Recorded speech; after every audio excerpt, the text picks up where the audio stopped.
사랑하는 여러분, 인생은 연습이 없습니다. 그래서 장난할 수 없어요. 장난 삼아 결혼하는 거 아니죠. 장난 삼아 전쟁하는 거 아닙니다. 장난으로 사람 수술하지 않습니다. 제가 지금 드린 말씀에 공통점이 있는데 생명과 관련되기 때문입니다. 생명. 생명 가지고 장난하면 그것은 어리석은 일이고 죄짓는 일입니다. 한 2년 전에 미국에서 이런 일이 있었어요. 요새 유튜버들이 곽강을 받아요. 돈을 버니까 광고로 너나 할 것 없이 튀려고 구독자 늘리는데 혈안이 되어 있는데, 미국의 젊은 남녀가 이렇게 교제를 하는 중에 있었는데 어느 날 엉뚱한 생각을 하기 시작했어요. 유튜브에서 유명해지면 돈벌이가 된다. 그러면 튀어야 되는 거예요. 자극적이어야 돼. 그래서 어떻게 했냐면 생중계를 했는데 권총, 미국은 총기가 휴대가 가능하니까 권총을 쏘면 총이 몇 권이나 뚫고 갈 수 있는지 그걸 보여주자. 그래가지고 그냥 하면 재미가 없으니까 자기 배에다가 총을 이렇게 책을 쌓아놓고 자기 여자친구한테 방아쇠를 당기게 했어요. 그래서 죽어버렸어. 남자친구는 죽고 여자친구는 살인죄로 구속됐어요. 어이없지요? 가끔 셀카 찍는다고 이렇게 하다가 죽는 사람이 1년에 수십 명 됩니다. 전 세계적으로. 그렇게 해야 사람들이 환호해주고 각광을 하니까. 근데 어리석어요. 생명 가지고 장난하는 거 아니에요. 신앙은 과연 무엇인가? 저는 신앙은 생명이라고 생각해요. 그래서 예수님께서도 신앙의 문제, 즉 영적인 생명, 구원, 믿음, 마귀와의 전쟁, 이런 것을 이야기할 때는 예수님께서 이만큼도 틈을 보이지 않으세요. 그냥 한 번만 지면 끝장나는 거예요. 한 번 미끄러지면 영원히 죽는 거예요. 그렇기 때문에 우리 주님께서는 이만큼도 틈을 보이지 아니하시고 엄중하게 선을 그어버려요. 그래서 나와 복음을 위하여, 나와 복음을 위하여 때로는 부모를 버려라, 그렇게 이야기해요. 윤리적이지 않죠. 신앙은 때로 윤리적이지 않습니다. 전쟁은 윤리가 아니에요. 전쟁은 사는 거예요. 정의 아닙니다. 흔히 말하기를 기독교를 사랑이라고 이야기를 해요. 그것은 하나님의 생명과 천국과 지옥을 몰라서 하는 소리예요. 사랑도 생명을 위한 과정이에요. 사랑은 생명보다 앞서지 않아요. 살아야 사랑할 수 있어요. 살아야 헌신할 수 있어요. 살아야 용서할 수 있어요. 그렇죠? 그러니까 생명보다 큰 것은 없다. 그러니까 신앙은 생명과 직결된 것이라는 거예요. 그러므로 여러분은 예배를 보면 안 돼요. 예배를 드려야 돼요. 저희 모친께서 예수 안 믿을 때 제가 전도하면 이렇게 이야기해요. 이렇게 하면서 거절했어요. 나는 취미가 없다. 교회가 취미가 안 땡긴다는 거예요. 네 마음속에서 교회를 가고 싶은 마음이 생겨야 되는데 도무지 취미가 안 생긴다는 거예요. 오늘 하나님께 나와서 예배하는 여러분 중에 한 번 가보지 그렇게 마음먹고 오신 분이 있는지 몰라요. 예배를 보면 어떤 일이 벌어지냐면 하나님을 만나지 못해요. 예배를 보는 세월이 5년, 10년이 지나잖아요. 그러면 자기가 정상적인 그리스도인 줄 알고 예배를 꼬박꼬박 나오니까 하나님을 만난 줄 알아요. 근데 만난 게 아니에요. 예배를 보는 사람은 표가 납니다. 예배를 보는 사람은 예수님 못 만나요. 예배를 통해서 나의 전부를 거는 자만이 예수를 만나게 되고, 예수님을 만난 자만이 생명을 얻게 되고, 생명을 가진 자만이 천국에 갈 수 있습니다. 여러분, 우리의 구원은 완전하지만, 이제 오늘 우리 중에 구원 받은 사람이 있고 구원을 못 받은 사람이 있죠. 이걸 항상 전제하고 우리가 말씀을 대하고 우리가 예배를 드리는데요. 만약에 우리 중에 구원을 받은 자가 있다면 그 구원은 이미 혹은 아직입니다. 즉, 우리는 이미 구원을 받았습니다. 그죠? 그 약속은 확실합니다. 그러나 아직 천국은 들어가지 않았습니다. 그렇기 때문에 이미요 아직이다, 그런 표현을 쓰는 거예요. 구원과 관련하여. 자, 우리는 지금 구원을 약속으로 받았지만 아직 그것은 우리의 현실이 되지 않았다. 그러므로 마지막까지 가봐야 된다, 그런 말이에요. 끝날 때까지 끝난 것이 아니다, 그런 말을 하지요. 그 말은 사람의 상태에 따라서 두 가지 의미로 완전히 다르게 달라와요. 무슨 말이냐? 쓰러져 실패한 사람들에게 아직 끝날 때까지가 끝날 때까지 끝난 게 아니야, 그렇게 말하는 건 위로가 되는 거예요. 위로. 넘어져 있는 자에게 아직 젊으니까 기회가 있어, 끝나지 않았잖아, 일어나라, 그건 위로가 되는 거예요. 근데 성공의 가도를 달리고 있는 사람에게 아직 끝날 때까지 끝난 게 아니야, 그 말은 경고입니다. 너 지금 성공의 가도를 달리고 있지만 끝나지 않았어. 너 넘어질 수 있어. 오늘 우리가 구원받지 못한 자에게 아직 끝나지 않았다라는 말은 기회입니다. 그렇지만 만약에 우리 혹중에 구원받은 자의 상태로 이 자리에 와 있는 사람에게는 아직 끝나지 않았다라는 말은 엄중한 경고. 그래서 구원은 진행 중인 것입니다. 우리는 구원의 진행 가운데 있는 것이지 구원은 아직 끝나지 않았다, 이렇게 생각하는 것이 안전하다는 것이죠. 성경은 오늘 우리에게 그 사실을 분명하고도 확실하게 가르쳐 줍니다. 오늘 12절 말씀을 우리 다시 한번 큰 목소리 읽어봅시다. 시작. 너희가 나 있을 때뿐 아니라 더욱 지금 나 없을 때에도 항상 복종하여 두렵고 떨림으로 너희 구원을 이루라. 사도 바울이 빌립보 교회를 개척하고 떠나왔습니다. 그리고 편지를 보냈는데, 내가 너희들과 함께 목회할 때 항상 내가 너희에게 이야기했어. 복종하고 하나님 말씀에 복종하며 두렵고 떨림으로 너희의 구원을 붙잡고 있으라고 내가 누차 말했지. 근데 내가 떠나와서 다시 이야기한다. 내가 떠나왔지만 너희들은 나와 함께 있는 것처럼 긴장하며 하나님 말씀에 복종하여 두렵고 떨림으로 너희의 구원을 이루어 가야 하느니라, 이렇게 경고하고 있는데, 이 말씀이 이제 오해가 일어날 수 있는 구절이 뭐가 있냐면, 너희 구원을 이루라, 그렇게 이걸 그대로 문자로만 보면 어떤 우리가 오해를 할 수 있냐면, 우리가 주님께로부터 받은 구원이 아직 완성된 게 아니고 이루어 가는 것이구나, 내 노력과 내가 애씀으로 어느 정도 구원을 완성해가고 이뤄갈 수 있겠구나, 그런 뜻이 아닙니다. 주님이 우리에게 주신 구원은 완전합니다. 더 이상 뺄 것도 더할 것도 없는 완전한 사건인데, 그 완전한 구원을 우리가 받았지만 문제는 우리가 불완전하다는 거예요.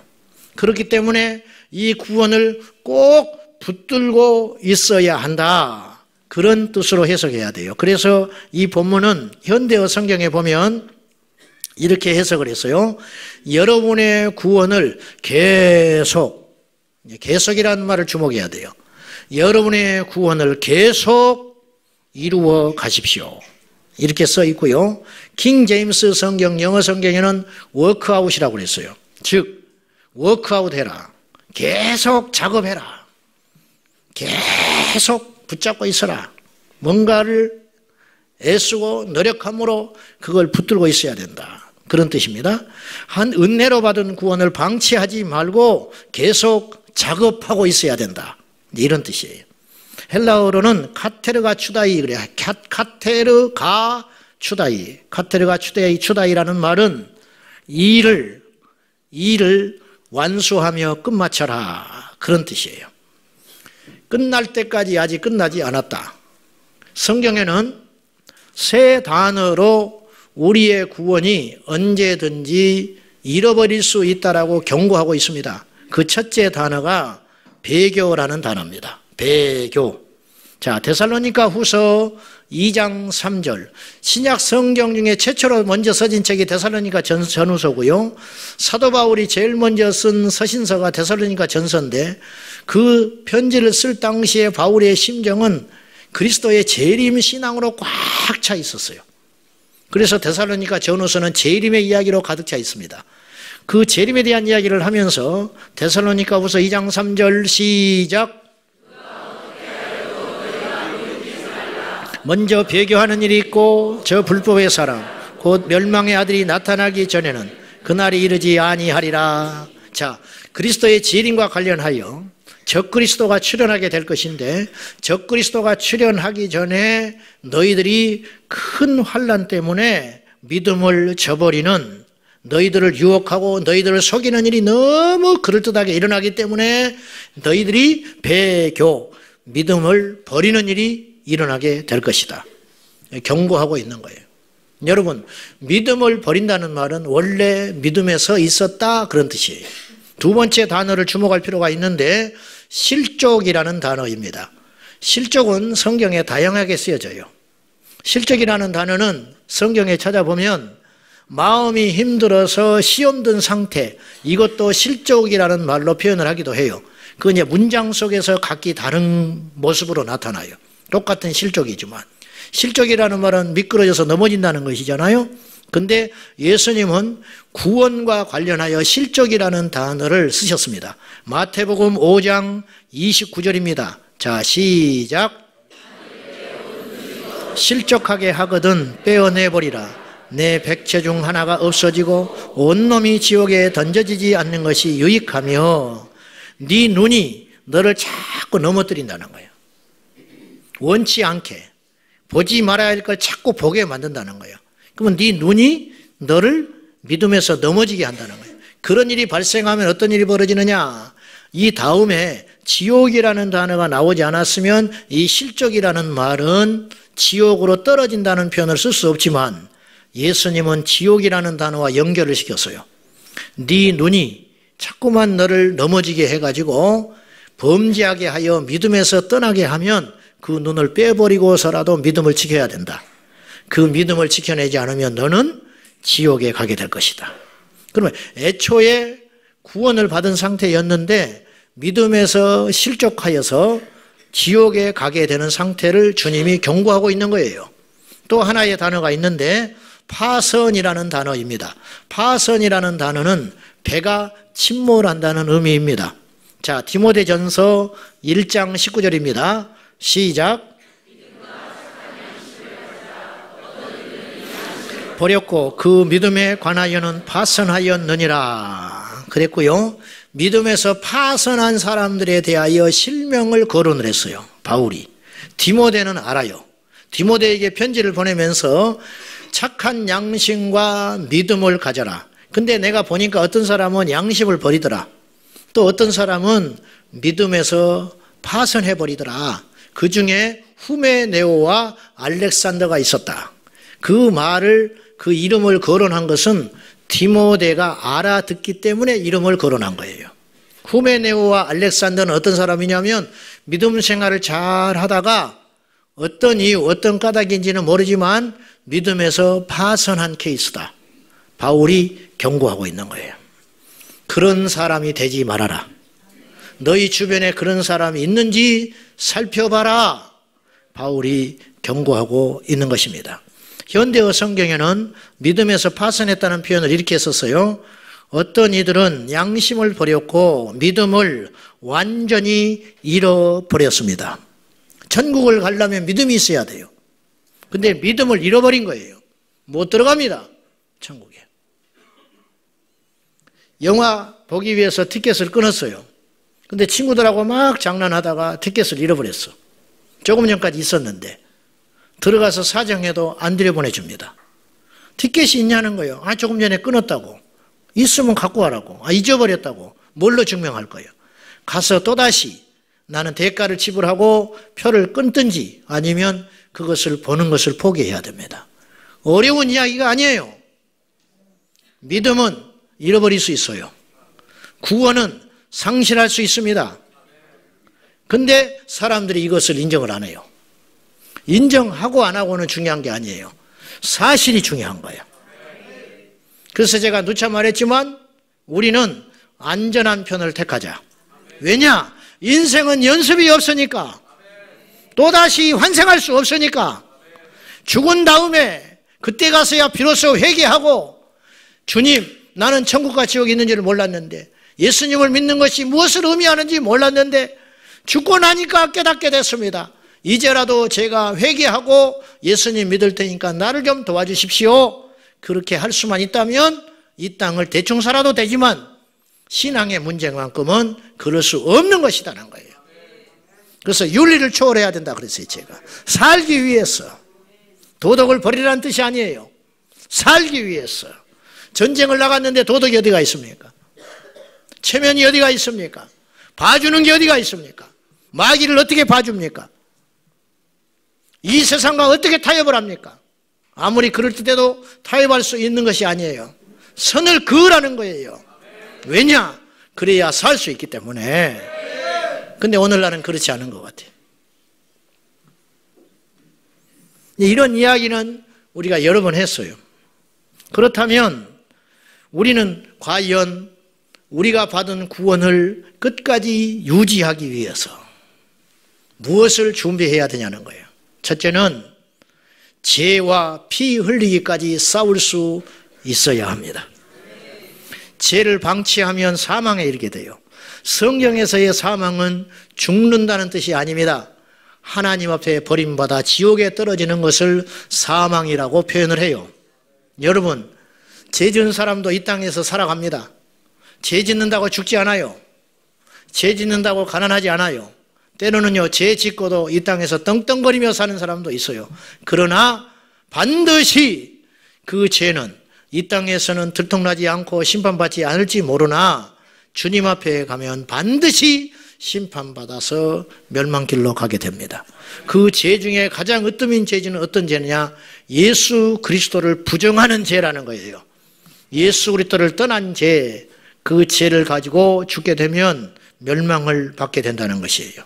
다윗은 은밀한 가운데 죄를 지었습니다. 충직한 부하의 아내를 빼앗고 하룻밤을 지낸 후에 덮으려고 했습니다. 그러나 임신을 함으로 더 이상 그 죄를 덮을 수 없게 됐어요. 그래서 또다시 죄를 짓게 됩니다. 죄는요, 복주기관차와 같아요. 죄는 또다시 죄를 낳습니다.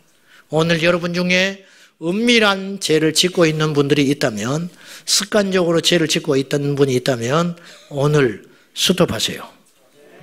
지금 중단하지 않으면, 지금 스톱하지 않으면 그 죄는 여러분을 지옥으로 끌고 가게 될 것이에요.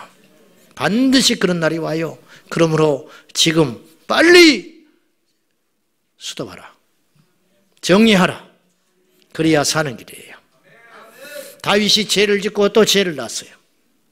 근데 하나님께서 다윗을 포기하지 않으세요. 이것이 주님의 사랑이에요. 그래서 나단 선지자를 마지막으로 보냅니다. 어떻게 해서 마지막이라는 걸 알게 되냐면 하나님께서 회개치 않으면 다윗을 죽이려고 했어요. 그건 나단 선지자를 통해서 알 수 있어요. 나단이 가서 하나님께서 말씀을 주시면서 다윗에게 가라 그래요. 그래서 나단이 다윗을 만나서 마지막 기회를 줬을 때 다윗이 살라니까 그때 주님의 은혜로 제정신이 돌아왔어. 그래서 다윗이 뭐라고 하냐면 내가 여호와께 범죄하였도다. 딱 인정하고 회개해요. 이 다윗의 말이 흥미롭습니다. 내가 우리야에게 못될 짓을 했다. 내가 큰 죄를 지었다. 그렇게 말하지 않아요. 여호와께 내가 범죄하였다. 모든 죄는 하나님 앞에 짓는 거예요. 모든 죄는 하나님 앞에 짓는 거예요. 아무도 없을 때 짓는 죄도 하나님 앞에 죄 짓는 거예요. 사람에게 해야 하는 것도 하나님께 죄 짓는 거예요. 다윗이 그걸 알았어요. 그래서 내가 여호와께 범죄하였도다 그랬더니 나단이 즉각 하나님의 용서를 선포합니다. 내가 여호와께 범죄하였다 그랬더니 여호와께서도 당신의 죄를 사하셨으니 당신은 죽지 아니할 것이다. 나단이 딱 선포해요. 이 말을 거꾸로 해볼까요? 하나님께서 나를 마지막으로 당신에게 보냈는데 당신이 회개치 않았으면 여호와께서 당신을 죽이려고 했다. 근데 회개했으니 죽지 아니하려니와 그 죄의 심판은 당할 것이다. 이렇게 나단 선지자가 이야기하는 것이지요. 죄도 저는요 300대 29대 1의 원칙이 있다고 봐요. 하인리드의 법칙을 제가 이야기했어요.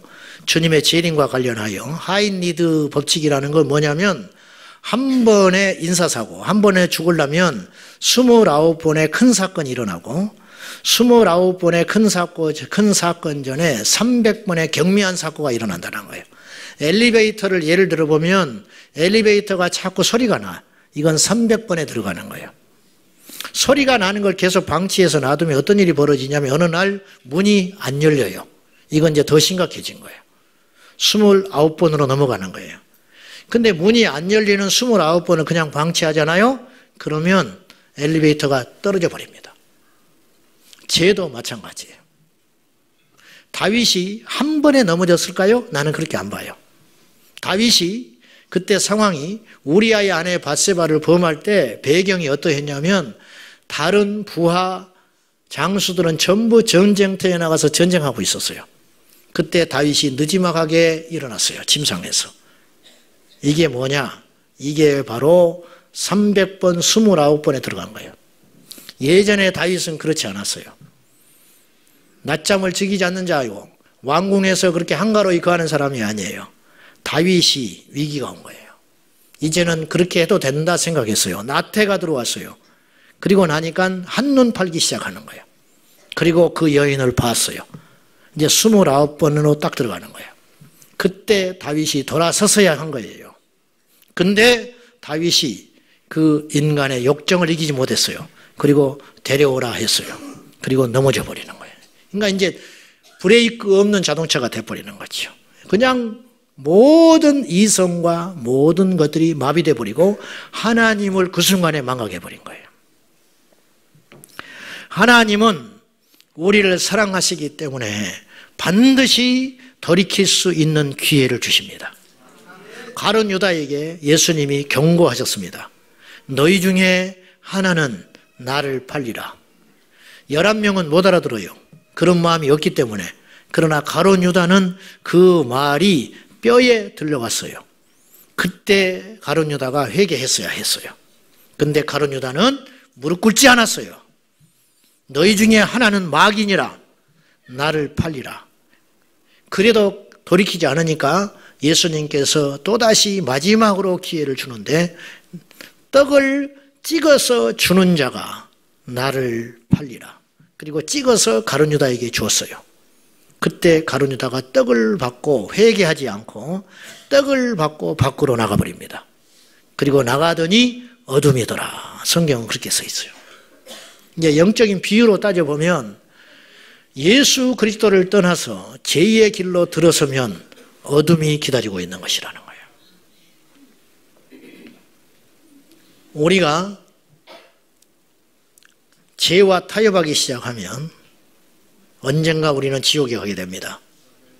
구원받은 자라 할지라도 죄와 타협하게 되면 그 죄를 정리하지 않으면 성경에는 너희가 죄와 싸우되 피 흘리기까지 아직 싸우지 않았다. 히브리서에 그랬거든요. 이제 우리는 이 말씀을 이렇게 받아야 돼요. 이제 우리는 싸우되 죄와 피 흘리기까지 싸워야 된다. 예수님은 피 흘리고 싸우라 했어요. 그러니까 팔을 잘라라고 했죠. 그러니까 발을 잘라버리라고 했죠. 전쟁입니다, 지금. 우리는 전쟁에 놓여 있어요. 우리 자녀들을 마귀에게 뺏기느냐, 하나님의 자녀에게 만드느냐. 오늘 우리가 세상에 가서 허우적거리고 살다가, 본능적으로 살다가, 육신의 쾌락을 쫓고 살다가, 육신의 좋은 대로 살다가 지옥에 갈 것인지, 아니면 불편하고 힘들어도 경건을 쫓으며 말씀을 쫓으며 하나님께로 돌아올 것인지, 우리는 그 선택의 기로에 놓여 있는 것이에요. 성경은 우리에게 안심하지 말라고 그래요. 바울은 나는 선한 싸움을 싸웠다. 믿음은 싸움이라니까요. 구원은 싸움이라니까요. 내가 싸웠다. 그리고 달려갈 길을 마쳤다. 내가 달려가는 면류관을 받기 위하여 달려가는 과정에 있었는데 얼마나 많이 나를 중간에 넘어뜨리려고 했는지 몰라. 그렇지만 나는 달려갈 길을 마쳤어. 그건 자랑이 아니에요. 간증. 그리고 믿음을 지켰어. 내게 하나님이 믿음을 주셨는데 이 천국 가는 믿음을 수없이 뺏길 뻔하고 뺏길뻔했지만 나는 하나님의 은혜로 그 믿음을 지켰어. 어느 날 믿음에서 떠난 사람들이 나타납니다. 오늘 아침에 제 아내와 교회를 오면서 가슴 아픈 이야기를 했는데 우리 집사람 인척 중에 믿음에서 떠난 사람이 있습니다. 20여 년 전에 결혼했을 때 그분은 신실한 그리스도인이었어요. 근데 믿음에서 떠난 지 7, 8년이 넘었어요. 만나면 듣지 않습니다. 모든 삶이 형통합니다. 그렇기 때문에 이제 그 상태로 있으면 돌아올 확률이 제가 볼 때는 거의 없어요. 이분은 이야기를 하면 뭐라고 하냐면은 그런 것이 느껴져. 나도 한때 너처럼 믿은 적이 있었어. 그런데 어리석은 거야. 내가 그때 정신이 나갔던 거야. 지금이 훨씬 좋아. 나는 지금 너보다 더 똑똑해. 나는 지금 더 온전해졌어. 그렇게 말은 안 하지만 그런 느낌이 든다 그 말이에요. 어떻습니까? 여러분 앉아있는 자리가 영원하다고 생각하십니까? 여러분이 봉사하는 그 자리가 영원하다고 생각하십니까? 그렇게 생각하지 말라. 바울은 섰다 하는 자는 넘어질까 조심하라. 그렇게 엄히 경고하고 있어요. 제2에 한 번 넘어지는 것은 있을 수 없지만 실수라고 칩시다. 실수. 다윗은 한 번 넘어졌어요. 그의 생애 가운데. 근데 또다시 안 넘어져요. 이게 중요한 거예요. 다윗은 한 번 넘어졌어요. 한 번 넘어지는 건 실수. 두 번째 넘어지는 건 어리석은 거예요. 세 번째 넘어지는 건 악입니다. 악. 거기까지 가지 마라. 거기까지 가지 마라. 한 번 넘어진 여러분, 지금 중단하지 못하고 있는 여러분, 마귀의 입속으로, 지옥의 입속으로 들어가고 있다는 사실을 직시하고 다윗처럼 돌아설 수 있기를 축복합니다. 마지막으로 우리는 말씀과 기도로 영적 체력을 강화시켜야 돼요. 알고도 넘어진다고 그러지요. 우리가 우리의 구원을 지켜내기 위해서는 힘이 있어야 됩니다. 과거에 우리나라는 힘이 없었어요. 일제시대에 힘이 없기 때문에 멀쩡한 내 딸을 부끄러운 곳에 내줘야 했어요. 멀쩡한 내 이름과 내 성이 있지만 쓰지를 못했어요. 조선 사람으로서 조선말을 하지 못한 적이 있었어요. 왜냐? 힘이 없기 때문에. 탱크가 내려올 때 맨손으로 나라를 사랑하고 지켜야 하는 후방에 우리 가족을 지켜야 한다는 마음은 불붙듯 타올랐지만은 힘이 없기 때문에 맨손으로 탱크를 맞서야 했던 과거가 있었어요. 영적인 것도 마찬가지예요.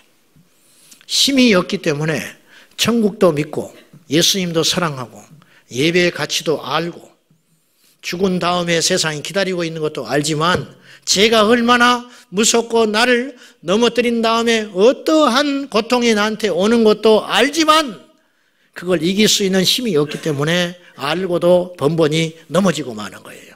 왜 그러냐? 우리 안에 영적 체력이 없어서 그래요. 이 영적 체력은 어떻게 길러지느냐? 말씀과 기도로만 길러집니다. 여러분, 다른 거 하나 안 해도 돼요. 말씀과 기도로 서 있으면 여러분은 반드시 승리할 수 있어요. 다른 거 다 해보세요. 말씀과 기도를 내려놓고 다른 거 다 해보시라고. 쫓아다녀보세요. 뭐가 되는지.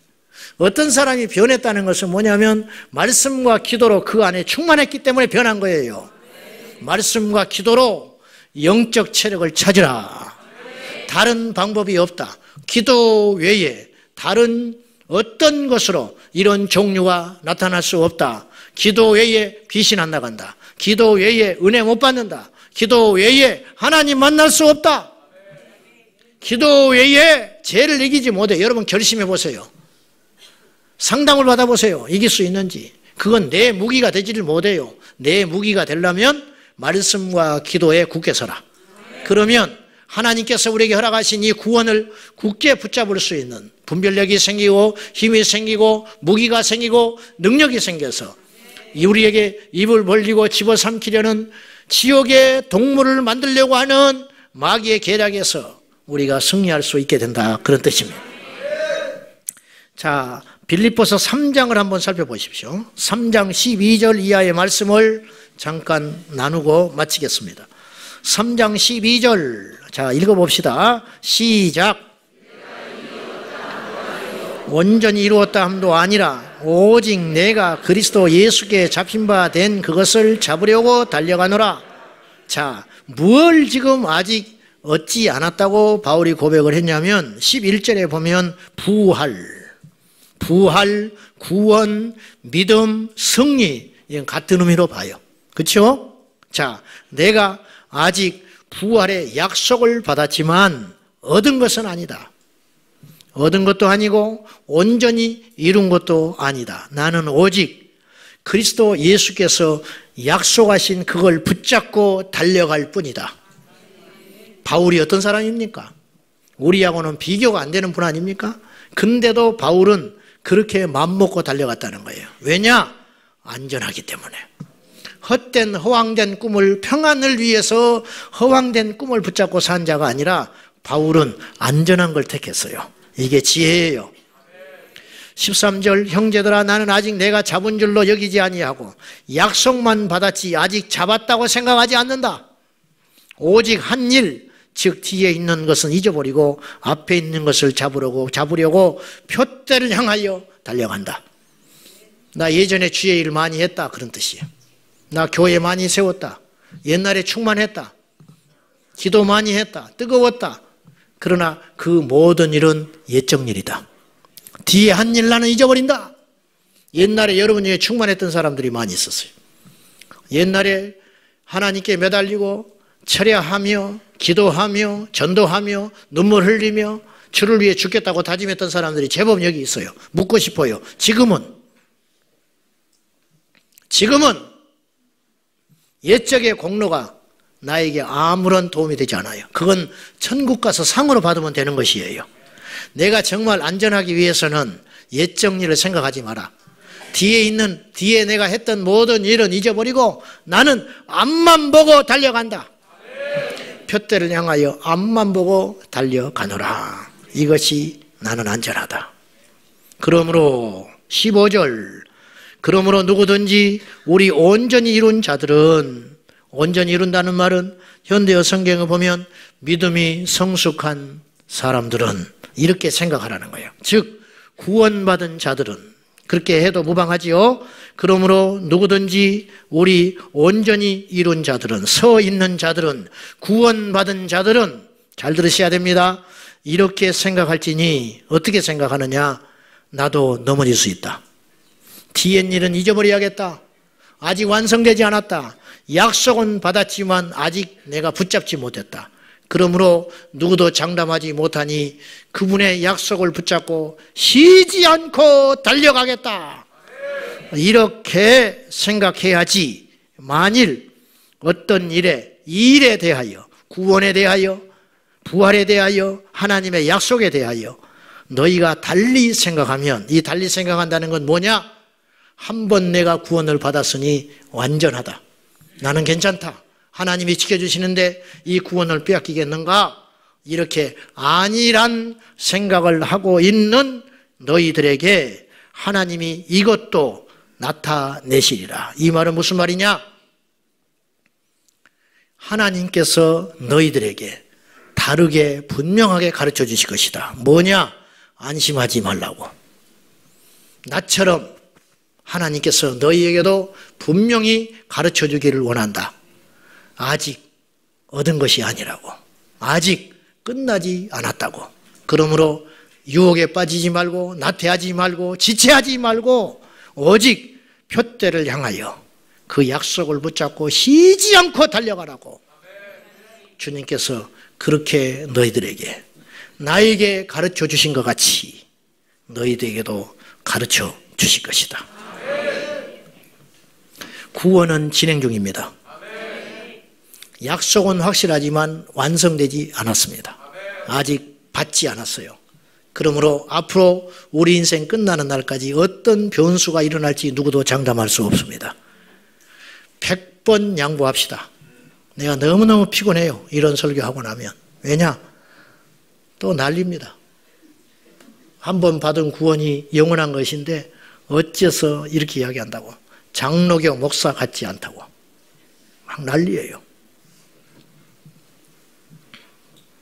100번 양보합시다. 그렇다고. 그래, 한 번 받은 구원은 영원하다. 나도 그렇게 말하고 싶어. 그래, 그렇게 이야기하자고. 아니면 어떡할 건데? 응? 아니면 어떡할 건데? 근데 성경에는 아니다고도 있다니까요. 아니다고도 있다니까. 그래서 나는 그걸 포기 못한다는 거예요. 제가 예정론을 모르겠습니까? 공부를 했는데. 그러나 그것이 중요한 게 아니에요. 중요한 건 마지막에 우리가 살아남는 것인데 헛된 소망을 주고 싶지 않다 이거예요. 착각을 일으키고 싶지 않다 그 말이에요. 그러니까 지혜로운 여러분, 이 세상을 호기 좋게 살 수 있어요. 폼나게 사십시오. 그러나 구원의 문제만큼은 한치 오차 없이도 우리는 무릎을 꿇어야 돼요. 제가 다 양보할 수 있습니다. 그렇지만 구원의 문제는 틈을 줄 수 없습니다. 여러분 꼭 기억하시고, 우리가 받은 구원이 완전하지만, 그리고 지금 구원의 상태이지만 이 상태가 영원하지 않다라고 하는 절박함을 가지고 바울처럼 힘써 달려가는 저와 여러분 되시기를 축복합니다. 기도하겠습니다. 하나님 아버지, 주님께서 이루신 구원은 완전합니다. 우리에게 약속하신 구원도 완전합니다. 그러나 우리는 여전히 죄 가운데 있고 세상에 놓여 있고 불완전한 육체의 정욕을 갖고 살아갑니다. 그렇기에 우리가 받은 구원을 유지하기가 버겁습니다. 성령이여 도와주시옵소서. 말씀과 기도로 무장하여 죄와 싸워 이겨 날마다 이기는 자 되게 하여 주옵소서. 예수님의 이름으로 기도하옵나이다. 아멘.